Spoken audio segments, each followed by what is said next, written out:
Some say that this small stretch of river in Yorkshire has a 100% fatality rate, and anyone who has the misfortune to dunk themselves in that fizzy brown water isn't coming out alive. Some say that in parts of the river it is just 2 metres wide but as deep as 2 double-decker buses. Some people say the water is 90% tears and sweat, made up from the people who are trying to get fit before lockdown ends and they come out for summer. All we know is it's called the Strid.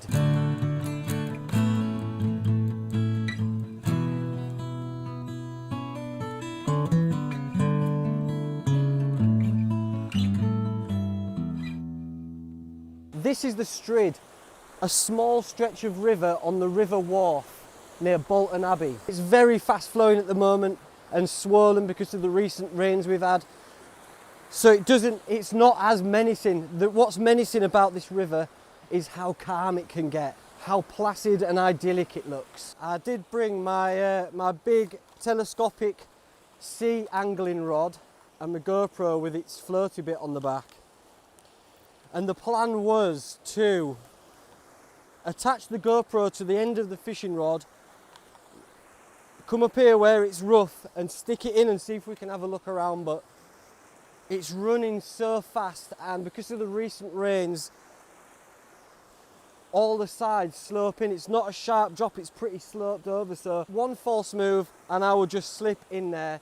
I've got nobody with me, I don't have a life vest, so this experiment will have to wait for another time. It's in spate at the moment, so it's running very fast, and it gives you some idea of the power of this thing. There's a lot of water and it's a wide river, as you can see. And then it narrows down to this tiny little area here. Right, don't go too near edge, mate. That's how we get logged off. There's no, don't matter if you're best spear fisherman or free diver in the world, you're done for. Because the whole river, it comes down as a normal river should, and then it is forced through this narrow channel, and what the river does is it turns on its side and it has carved out the bottom, and so some people say it's as deep as 2 double-decker buses. And this isn't where it ends. The river will be underneath me now because it's carved out so many little tunnels and caves because of the pressure on it. It's like holding your thumb over the end of a hose pipe. You know, you let go and it flows out. You restrict it and the pressure is a lot harder, a lot faster. We'll have a look at the river on a calm day. It looks so unassuming, as you can see. But what's happening is 5 foot below the surface, it is flowing very quick. So if your head's on the top and your feet are dangling down there, the river will just catch your feet and it will just suck you down under. You get little holes where stones will be washed around like in a washing machine. It'll just eat away at it. It's terrifying. There are so many bubbles here. It's frothy. It looks alive. It looks dangerous. And because of the amount of bubbles as well, that affects your buoyancy. If you've got so many bubbles around you, all that is air. So you're not as buoyant in frothy, bubbly water and lively water. That, coupled with the fact that it's a raging torrent underneath, man. There's been many lives lost to the Strid over the years. One of the most famous cases is in 1998. Barry and Lynn Collette were hiking along the wharf on the second day of their honeymoon when disaster struck and the water levels rose an estimated 5 feet in less than a minute because of heavy rains the previous night. Lynn was found 6 days later in West Yorkshire. Barry wasn't found until over a month later, 10 miles downstream.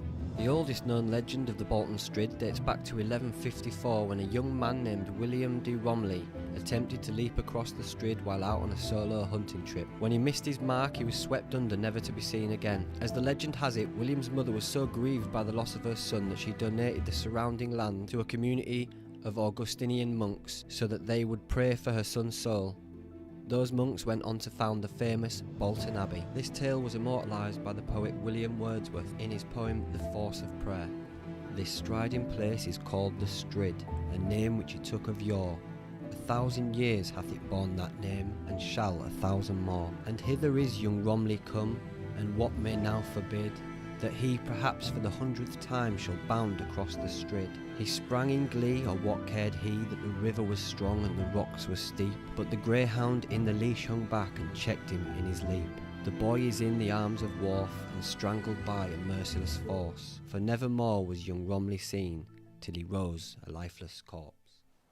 I do a lot of wild swimming in random places on my channel, and I know that a lot of people see me and then feel inspired to go out and do it themselves. This is a warning that not all is what it seems. You might look at this stretch of river and think, oh, that's idyllic, I'll get in there and let it float me down. And I'd do the same. For example, there's only 2 warnings on these trees here. Nothing on this side. If I'd have hammock camped, for example, up in them trees, I've woke up in the morning, I've found this place for the first time, it's calm, it looks idyllic, I'll think, right, I'll get GoPro on my head, I'll jump in at the top and I'll let it take me all the way down. But that would be the last time I ever did that. So it's about safety as well, it's about knowing the rivers that you're going swimming in, because although it might look placid, calm and lovely on top, you do not know what's going on underneath, because not only is there a rapid current underneath, you can have detritus, bits of trees and whatnot all flowing really quick underneath you. I don't want people to look at my videos and go wild swimming and not come back. It is the most dangerous stretch of river in the world, and look at it, unassuming, and that's what makes it so dangerous, because people think, oh, it's only 2 metres or a metre. In places, I'll just jump over it, it'll be fun. Or I'll just go for a little dip in there to cool off, it'll be nice. Control, Alt, Delete, game over. I've got the utmost respect for this stretch of river. It's stunning. It's like something out of Lord of the Rings, but it demands respect. That was cool. I'm glad I could show you the River Strid. I'm going to start showing you little bits, different parts of my Yorkshire, and the things that I find interesting in and around the county that I live in, so stay tuned for that. I hope you're all doing well, take care of yourselves, and I'll see you on the next one. Au revoir.